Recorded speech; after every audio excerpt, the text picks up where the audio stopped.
particularité de 2020, c'était l'explosion de la data et le comportement des clients qui a changé. On a vécu ensemble la première période du confinement général, les changements brutaux du comportement des clients. Donc, tous les utilisateurs ont été obligés de rester chez eux, chose qui a bouleversé les habitudes de l'usage de la data pour les clients avec les différentes technologies, soit la partie radio, soit les solutions qui utilisent les réseaux fixes. Donc, à cause de la mobilisation et du monitoring continu des différentes couches de réseau, Tunisie Télécom a pu surmonter les pics qu'a enregistré la Tunisie. Je me rappelle, au mois de mars, on a enregistré un pic sur les throughputs internationaux qui a atteint les 359 gigabits par seconde. Donc, on a fait des anticipations sur l'extension de la bande passante internationale. On a continué le développement des réseaux d'accès, soit pour la partie fixe, soit pour la partie mobile. La partie mobile par le déploiement de la 4G et la partie fixe par les programmes de modernisation des réseaux d'accès, par le déploiement des GPMSAN, des équipements actifs qui se rapprochent de l'utilisateur final,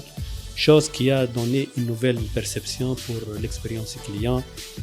principalement sur la partie débit. Donc malgré les difficultés qu'a vécu la Tunisie comme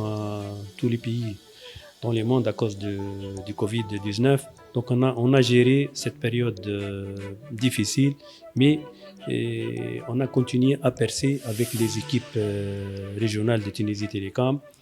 pour ne pas suspendre les rythmes de déploiement, les rythmes d'extension de notre réseau et surtout pour faire face à la croissance sans cesse et l'évolution continue de l'usage du trafic et particulièrement le trafic data. Donc c'était une période difficile, mais on l'a su gérer à cause du niveau d'expertise des équipes de Tunisie Télécom, soit au niveau central, soit au niveau régional, la collaboration avec nos partenaires technologiques et surtout la maturité des solutions qu'a adoptées Tunisie Télécom pour le développement des très haut débit et la vigilance qui a marqué les équipes de Tunisie Télécom qui nous a permis à assurer cette période difficile sans dégâts et sans interruption du trafic, sans interruption du service. Comme j'ai dit tout à l'heure, donc les programmes de modernisation ils consistent à remplacer les cabinets ou les armoires de rue habituelles par des équipements actifs, des équipements intelligents qui sont connectés par la fibre optique. Et notre force, c'est la connectivité des éléments de réseau, soit pour la partie radio, soit pour les réseaux fixes par la fibre optique, qui représentent les autoroutes de l'information.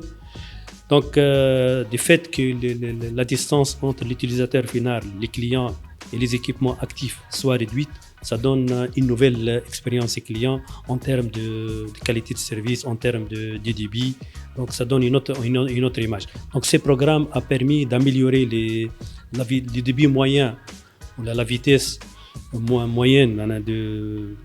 de transmission des données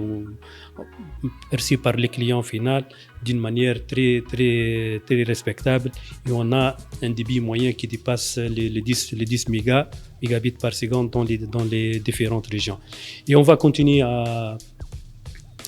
dans ces programmes de modernisation parce que nous sommes conscients et nous sommes convaincus que c'est l'investissement le plus rassurant pour les clients finaux qui tient compte bien sûr de la capacité de consommation du client final et surtout l'impact sur le budget du client final. Ce n'est pas le cas pour la partie pour les services mobile broadband, les services mobiles. Donc, et peut-être ce qui a marqué la première période du confinement, c'est que les clients de Tunisie Télécom, il a le choix lorsqu'il est chez lui, soit de faire les transactions par les solutions radio, soit par la partie fixe à travers bien sûr les services ADSL, VDSL. Et je rappelle que ce service, il est vendu, il est commercialisé à travers des partenaires qui sont les ISP, les FSI, qui ont créé une dynamique très positive et qui est bien sûr dans l'intérêt du client final.